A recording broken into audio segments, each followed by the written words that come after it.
Class 10th KP के chapter name sets and functions और इसकी रिव्यू एक्सरसाइज नंबर 5 को हम सॉल्व करेंगे, जिसका क्वेश्चन नंबर 3 है।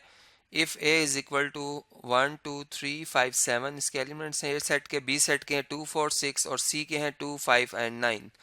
देन वेरीफाई फर्स्ट क्या कि एसोसिएटिव प्रॉपर्टी ऑफ यूनियन। अब एसोसिएटिव प्रॉपर्टी ऑफ यूनियन जो होती है वो 3 सेट्स पे अप्लाई होती है।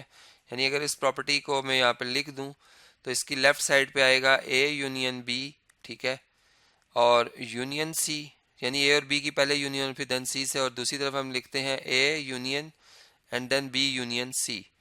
अब इन दोनों साइड्स को मैं पैरेलली सॉल्व कर लेता हूँ ताकि हम क्विकली इस क्वेश्चन को सॉल्व कर सकें। तो ए और बी की जो यूनियन का आंसर है वो मैं यहाँ पे लिखूंगा, ठीक है। यानी हम यूनियन में क्या करते हैं, दोनों सेट्स के एलिमेंट्स को इकट्ठा करके लिख देते हैं। यानी 1 आएगा, 2 आएगा, 2 इस सेट से भी इसमें से भी हम एक दफ़ा ही लिखेंगे, 3 आएगा, ठीक है, देन 4 आएगा चूंकि 4 इस सेट में, और 5 आएगा, फिर 6 आएगा एंड देन 7 आ जाएगा। और अब इसकी यूनियन लेनी है हमने सी के साथ, तो सी के चले हम एलिमेंट्स लिखते हैं अभी। ए यूनियन, अब यहाँ पर हम बी और सी की यूनियन कर लेते हैं। देखें बी और सी के एलिमेंट्स को इकट्ठा करके लिखते हैं। 2 आएगा जो दोनों में एक दफ़े लिखेंगे, 4 आएगा, 5 आएगा, ठीक है, 6 आ जाएगा और 9 आ जाएगा।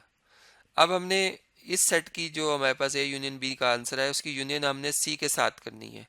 यानी ये एलिमेंट्स तो लिखे हुए हैं, अब सी के एलिमेंट्स हैं 2 5 एंड 9। यानी 1 आएगा, 2 अब दोनों सेट में रिपीट हो रहा है इसलिए एक दफ़ा ही आएगा, 3 आएगा, 4 आएगा, 5 आएगा, ठीक है, 5 इस सेट सी में भी और इसमें भी एक ही दफ़ा आएगा, 6 है, 7 है और 9 चूँकि सी के साथ सी सेट के अंदर बिलोंग कर रहा है इसलिए आएगा। अब दूसरी तरफ हम ए की यूनियन लेना चाह रहे हैं इस सेट के साथ। ए के एलिमेंट्स क्या है, 1 उसमें आ रहा है, फिर 2 इस सेट में भी उसमें भी ए में भी, मतलब तो 2 आएगा, फिर 3 ए के अंदर लिखा वो आएगा, 4 5 चूँकि इस सेट में भी लिखा हुआ है वो आएगा, फिर 6 है, इस 6 आएगा, 7 ए के सेट के अंदर लिखा हुआ और 9 इस सेट में लिखा हुआ है। तो अगर आप देखें तो इन दोनों साइड जो हमारी लेफ्ट हैंड साइड और जो राइट हैंड साइड है दोनों का आंसर इक्वल आया है, ठीक है। इसलिए हम कहेंगे कि जो ये प्रॉपर्टी है एसोसिएटिव प्रॉपर्टी ऑफ यूनियन जो है वो वेरीफाइड होगी। तो हम लास्ट में लिख देंगे हेंस हेंस वेरीफाइड, ठीक है। तो इसी के से ये प्रॉब्लम हमारा सॉल्व हो गया। अब नेक्स्ट पार्ट जो है वो डिस्कस करते हैं।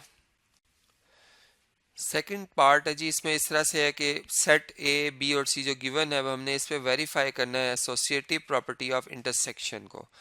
एसोसिएटिव प्रॉपर्टी ऑफ इंटरसेक्शन क्या होती है इसको मैं यहाँ पे लिख देता हूँ, जिसमें हम कहते हैं कि ए इंटरसेक्शन बी और फिर इसकी इंटरसेक्शन अगर सी से ली जाए तो वो सेम होगी कि अगर हम ए की इंटरसेक्शन ले लें बी इंटरसेक्शन सी के आंसर से, ठीक है। तो अब इसको भी हम इसी तरीके से इकट्ठे ही सॉल्व कर लेते हैं। तो पहले हम ए और बी के जो कॉमन एलिमेंट्स हैं वो देख लेते हैं ताकि ए और बी की इंटरसेक्शन आ जाए। अब हम देख रहे हैं ए और बी में 2 ऐसा एलिमेंट है जो दोनों में लिखा है और इसके अलावा कोई और ऐसा एलिमेंट नहीं है, जैसे 4 ए में नहीं लिखा हुआ, 6 भी नहीं लिखा हुआ, तो सिर्फ 2 ही आएगा ए इंटरसेक्शन बी में।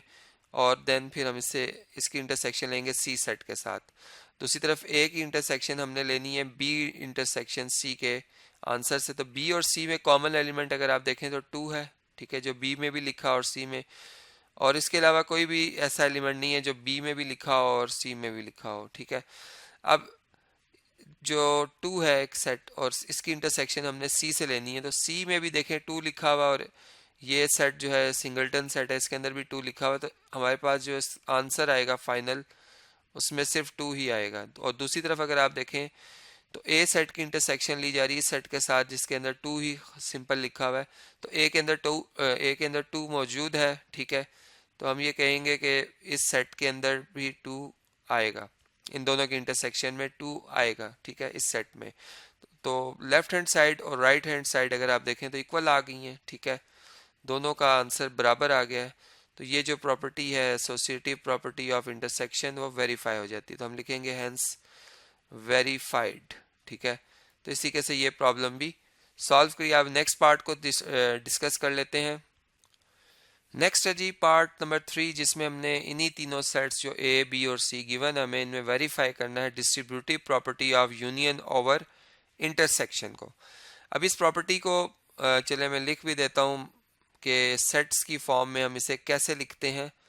तो distributive property of union over intersection का मतलब है कि अगर आप A union B intersection C find कर रहे हैं, ठीक है, तो ये इक्वल होगी ए यूनियन बी, ठीक है, फिर इसकी इंटरसेक्शन ली जाएगी ए यूनियन सी के साथ, ठीक है। तो अब इसको भी हम इसी तरीके से इकट्ठा ही सॉल्व कर लेते हैं ताकि हम क्विकली इसका आंसर निकाल सकें, इसको वेरीफाई कर सकें। ए को मैं एज इट इज़ रहने देना चाह रहा हूँ और बी और सी की जो इंटरसेक्शन के एलिमेंट है वो मैं लिखूंगा यहाँ पे। तो ए बी और सी की जो इंटरसेक्शन में एलिमेंट आ रहे हैं वो उसमें सिर्फ 2 ही शामिल होगा, क्योंकि 2 ऐसा एलिमेंट है जो दोनों मतलब जो है सेट्स के अंदर लिखा हुआ है। अब दूसरी तरफ अगर आप देखें तो ए और बी की यूनियन हम कर रहे हैं पहले, यानी ए और बी के एलिमेंट्स को कंबाइन करेंगे तो 1 आएगा, 2 आएगा, ठीक है, 3 आएगा, 4 आएगा, 5 आएगा, 6 आएगा और 7 आ जाएगा। ए और बी की यूनियन ये आ गई।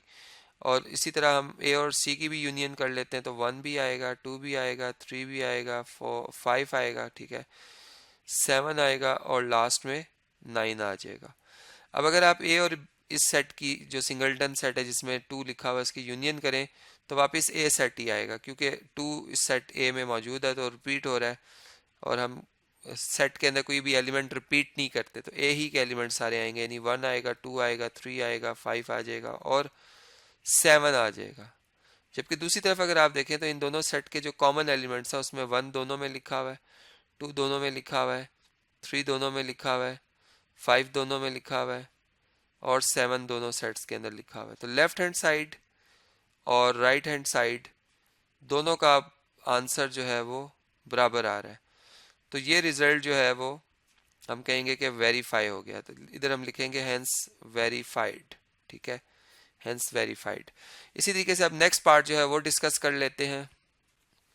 जी, पार्ट नंबर 4 को अगर आप देखें तो इसमें भी 3 सेट गिवन है, जिसमें ए सेट जो है इसके एलिमेंट 1 2 3 5 7 है, बी के एलिमेंट 2 4 6 है और सी के हैं 2 5 एंड 9। हमने वेरीफाई क्या करना है, distributive property of union over union को, ठीक है। तो इसको हम कैसे डिफाइन कर सकते हैं, इसके लिए हम लिखेंगे ए यूनियन, ठीक है, बी यूनियन सी, ठीक है। अब इसको हम यूं भी लिख सकते हैं कि ए यूनियन बी और यूनियन ए यूनियन सी, ठीक है, मतलब इसका भी आंसर जो है वो सेम आएगा। इसको हम कहते हैं distributive property of union over union, ठीक है। अब इसको भी हम वेरीफाई करते हैं। तो इसके लिए जो ए सेट है पहले तो मैं एज इट इज रहने दूंगा और बी और सी की यूनियन हम कर लेते हैं। तो बी और सी की यूनियन करेंगे तो 2 दोनों में लिखा हुआ आएगा, 4 आएगा, 5 आएगा, 6 आएगा और 9 आ जाएगा।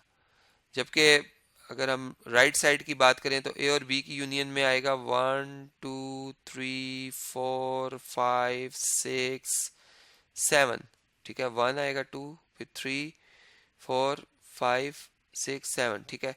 ये आ गया ए यूनियन बी का आंसर। और ए यूनियन सी का आंसर में क्या आएगा, 1 आ जाएगा, 2 आ जाएगा, 3 आएगा, ठीक है, फिर 5 आ जाएगा और 7 आएगा और लास्ट में 9 आ जाएगा।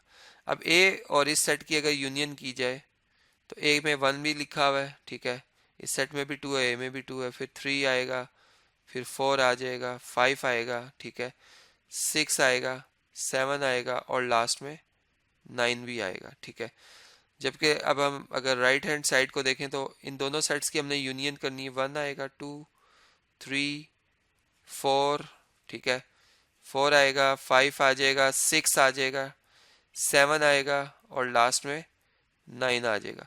यानी अगर आप देखें तो लेफ्ट हैंड साइड का जो आंसर आया, जो सेट आया उसका रिजल्ट, और जो राइट हैंड साइड में जो सेट हमें मिला है रिजल्ट में, दोनों सेम है, दोनों इक्वल है, ठीक है।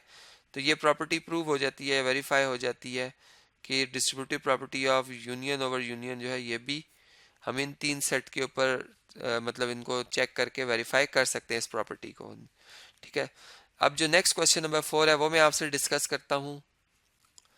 क्वेश्चन नंबर 4 में हमें गिवन है जी, if you set is equal to set consisting of all x such that x is belongs to x is a member of natural number and x is greater than or equal to 1 and less than or equal to 40, और a set के element में 1 6 11 16 21 26 31 है और b के element में 2 5 8 11 14 17 20 23 26 29 and 32 है।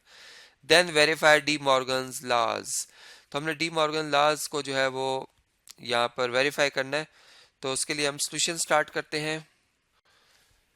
तो solution में हम सबसे पहले तो जो यू सेट गिवन है हमें, हम इसे टेबुलर फॉर्म में लिखेंगे, यानी वन आएगा नेचुरल नंबर, चूँकि वन से स्टार्ट हो रहे हैं, फिर टू थ्री, तो ये अप टू कहाँ तक आएगा जी, 40 तक। चूँकि 40 के इक्वल या लेस तक हम एलिमेंट्स लिखेंगे, ठीक है। तो 40 भी हमारे इस सेट में शामिल है। अब बाकी सेट के एलिमेंट्स तो आपने देखे हैं, लिखे हुए हैं। तो जो डिमॉर्गन लॉ है इसकी स्टेटमेंट दो हैं, ठीक है। अगर इसकी पहली स्टेटमेंट को देखें तो वो ये है कि ए यूनियन बी जो है कॉम्प्लीमेंट वो इक्वल होता है A complement intersection B complement के। जबकि अगर हम इसकी सेकंड स्टेटमेंट को देखें, यहाँ पर मैं सेपरेट कर लेता हूँ, ठीक है। अगर हम सेकंड स्टेटमेंट को देखें तो सेकंड स्टेटमेंट में है कि अगर ए इंटरसेक्शन बी कॉम्प्लीमेंट आप ले रहे हैं, होल कॉम्प्लीमेंट मतलब, तो आप इसे लिख सकते हैं A complement union B complement, ठीक है। अब अगर हम ए यूनियन बी का पहले आंसर ले लें, ठीक है, यानी यहाँ पर हम इन दोनों की यूनियन करें तो उसमें वन भी आएगा, टू भी आएगा, ठीक है, और फाइव भी आएगा, सिक्स भी आएगा, ठीक है। दोनों सेट के एलिमेंट इकट्ठे करके लिख रहे हैं। एट आएगा, 11 आएगा, 14 आएगा, 16, 17, 20, 21, ठीक है। इसके बाद 21 के बाद 23, फिर 26, 23, 26, ठीक है। फिर 29, 29 भी आएगा, चले यहाँ लिख देते हैं, 29 भी आएगा, और उसके बाद 31 भी आएगा और 32 भी आएगा। तो ये जो है, ये तमाम के तमाम जो है क्या है, ए यूनियन बी कॉम्प्लीमेंट के मतलब ये एलिमेंट है, ए यूनियन बी के एलिमेंट्स, और अब इसका हमने कॉम्प्लीमेंट भी लेना है, ठीक है। और इसी तरह इसके इक्वल जो है हमने लिखा हुआ है A complement intersection B complement.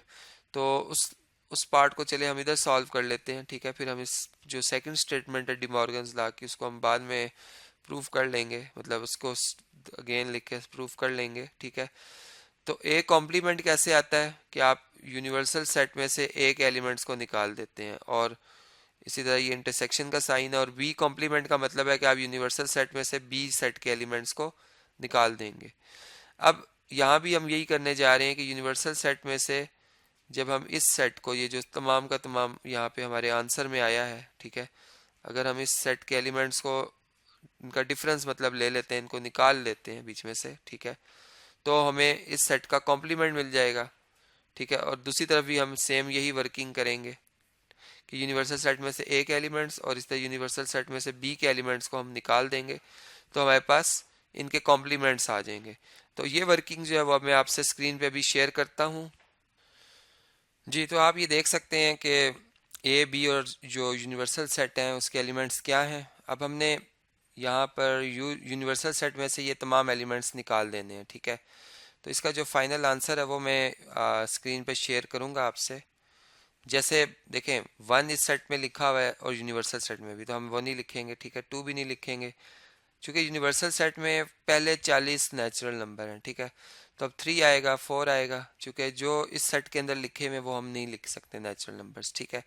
तो ये देखें, फाइव नहीं आएगा, सिक्स, फिर सेवन आ सकता है, नाइन आ सकता है, ठीक है, टेन आएगा, 11 नहीं आएगा, 12, 13 आ सकते हैं दोनों, ठीक है, 15 आ सकता है, इसी तरह 18 और 19 आ सकते हैं, 22 आ सकता है, उसके बाद 24 और 25 भी आ सकते हैं, ठीक है। अच्छा, उसके बाद 27 भी आ सकता है, 28 भी आ सकता है, उसके अलावा 30 भी आ सकता है, ठीक है, 33 भी आ सकता है, 34 भी आ सकता है, एंड सो ऑन 40 तक सारे आ सकते हैं। तो ये आ जाएगा हमारा आंसर लेफ्ट हैंड साइड का। अब राइट हैंड साइड में देखें तो यूनिवर्सल सेट में से हमने एक एलिमेंट्स निकाल देने हैं, यानी कि 1, 6, 11, 16, 20 ये वाले एलिमेंट्स हम पहले 40 नेचुरल नंबर्स में से इनको निकाल दिया जाए तो टू आ सकता है, ठीक है, थ्री, फोर, फाइव, फिर सिक्स नहीं आएगा, बाकी मतलब सिक्स के ऑनवर्ड 7, 8, 9, 10 ये आएंगे, ठीक है। उसके बाद इससे नेक्स्ट जो है, मतलब 10 के बाद 11 नहीं आएगा, 11 के बाद 12 आ सकता है, 13 आ सकता है, 14 आ सकता है, 15, फिर 16 नहीं आएगा, 17, 18, 19, 20, 20 तक आ सकता है, ठीक है। 21 नहीं आएगा। फिर इसी तरह 22 आ सकता है, 23 आ सकता है, 24 आ सकता है, 25 आ सकता है, 26 नहीं आएगा। फिर 27, 28, 29, 29, 30, फिर 32, 33, क्योंकि 31 नहीं आएगा, 33 एंड सो ऑन 40 तक ये सारे एलिमेंट्स आएंगे, ठीक है। तो ये हमारे पास आ जाएगा, आप समझ लें, ए कॉम्प्लीमेंट का आंसर, ठीक है। अब हमने इसकी इंटरसेक्शन लेनी है बी कॉम्प्लीमेंट के साथ, ठीक है। ये इंटरसेक्शन का साइन है, और जो बी कॉम्प्लीमेंट के एलिमेंट्स हैं वो मैं इधर लिख रहा हूँ। अब बी के अपने जो एलिमेंट्स हैं वो आपने निकाल देने यूनिवर्सल सेट में से, यानी 1 आएगा इसमें, फिर 3, 4, 5, 3, 4 आ सकता है, 5 नहीं आएगा, 5 चूंकि इसमें लिखा हुआ है। फिर 6, 7 आ सकता है, 8 नहीं आएगा। 9, 10 आ सकता है, ठीक है, 11 नहीं आएगा। फिर 12, 13 आ सकता है, तो 14 नहीं आएगा। 15, 16 आ सकता है। अच्छा, उसके बाद 17 नहीं आएगा। 18, 19 आ सकते हैं।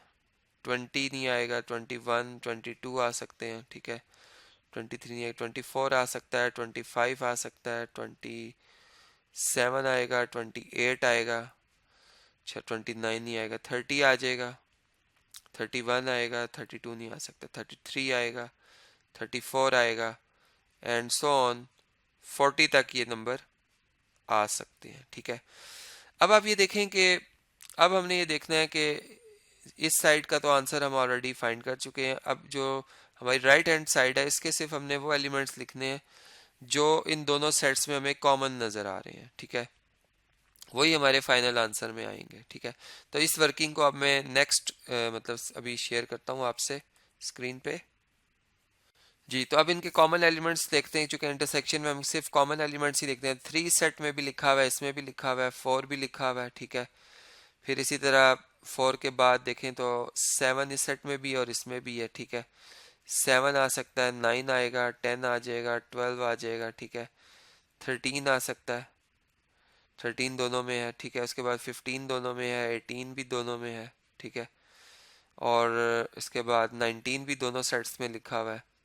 अच्छा, उसके बाद अगर आप देखें 19 के बाद 22 दोनों सेट्स के अंदर लिखा हुआ है, इसमें भी है और इसमें भी लिखा हुआ है 22, ठीक है। उसके बाद 24 भी दोनों में लिखा हुआ है, ठीक है। चूँकि इस सेट में अगर आप देखें 23 है लेकिन इसमें नहीं है। 24 दोनों में है, 25 दोनों में है, इसी तरह 27 दोनों में है, 28 दोनों में है।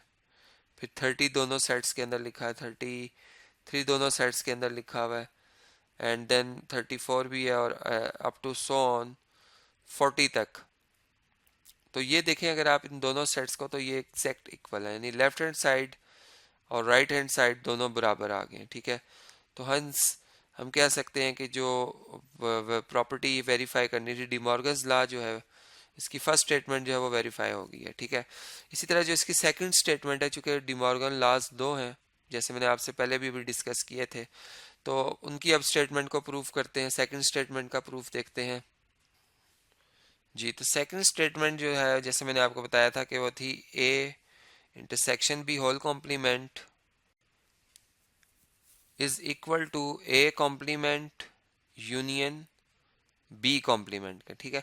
अब इस प्रॉपर्टी को हम वेरीफाई करेंगे बिल्कुल इसी तरह। हम पहले तो यूनिवर्सल सेट में से ए इंटरसेक्शन बी का आंसर जो है वो निकाल देंगे, तो हमें ए इंटरसेक्शन बी कॉम्प्लीमेंट का आंसर मिल जाएगा। और अगर हम राइट हैंड साइड को देखें तो यूनिवर्सल सेट में से ए सेट को निकाल दें, इसी तरह यूनिवर्सल सेट में से बी सेट को निकाल दें, तो हम इनके जो कॉम्प्लीमेंट्स हैं वो ले सकते हो, फिर इनका हमने यूनियन लेना है। तो देखें, ए और बी के जो कॉमन एलिमेंट्स हैं अगर हम यहीं से देख लें तो 1 तो बी के अंदर नहीं लिखा हुआ, 6 भी नहीं लिखा हुआ, 11 लिखा हुआ है। इसके अलावा आप देखें तो 16 भी बी में नहीं है, 21 भी बी में नहीं है, 26 लिखा हुआ है, और 31 नहीं है। मतलब दो एलिमेंट हमें नज़र आए हैं, 11 और 26, जो कि इन दोनों के कॉमन एलिमेंट्स हैं ए और बी के। तो हम इधर 11 और 26 लिख सकते हैं, ठीक है। जबकि दूसरी तरफ जो ए का कॉम्प्लीमेंट और बी का कॉम्प्लीमेंट है वो मैं ऑलरेडी पहले एक पार्ट में निकाल चुका हूँ। उनके जो एलिमेंट्स आए थे वो भी आपसे मैं इधर स्क्रीन पे शेयर कर देता हूँ। जी, तो जब हम यूनिवर्सल सेट में से ये दो एलिमेंट निकाल देंगे तो देखें हमें जो सेट मिलेगा 1 से लेकर जो 40 तक नेचुरल नंबर है, तो 1, 2, 3 से लेकर हम कहेंगे 10 भी आएगा, ठीक है। 11 को स्किप करके 12 को शामिल करेंगे, 13 एंड सो ऑन 25 तक आएगा, ठीक है। उसके बाद 26 को स्किप करके 27, 28 एंड अप टू 40, ये तमाम एलिमेंट्स जो हैं वो हमारे आ जाएंगे। ये आ जाएगा लेफ्ट हैंड साइड का आंसर। अब अगर हम राइट हैंड साइड को देखें तो राइट हैंड साइड में इन दोनों की हमने यूनियन करनी है, यानी 1 भी आएगा, 2 भी आएगा, 3 भी आएगा, 4 भी आएगा, ठीक है। अगर 5 देखें इधर तो 6 इधर, मतलब सो ऑन 10 तक आएगा। फिर देखें 11 ना इसमें लिखा है ना इसमें लिखा है। फिर 12 से लेकर 12, 13, 14 से लेकर 25 तक सारे कंटिन्यूसली एलिमेंट आएंगे। फिर 26 चूंकि इस सेट पे भी नहीं है ना इसमें है, 26 स्किप हो जाएगा, 27 आएगा, फिर 28 आएगा, ठीक है। देखें 28 के बाद 29 इसमें है, 30 इसमें है, 30 इसमें भी, 31, यानी कि 28, 29 इसके आगे सो ऑन सारे एलिमेंट 40 तक दोनों सेट्स के अंदर लिखे हुए हैं। तो आप देखें तो लेफ्ट हैंड साइड और राइट हैंड साइड का जो फाइनल आंसर आ रहा है वो बराबर आ रहा है, ठीक है। तो इस तरीके से ये जो प्रॉपर्टी है डे मॉर्गन लॉ की जो सेकंड स्टेटमेंट है ये भी प्रूव्ड हो जाती है। हम इसको लिखेंगे हेंस वेरीफाइड, हेंस वेरीफाइड। तो इसी तरीके से ये प्रॉब्लम हम अंडरस्टैंड कर सकते हैं।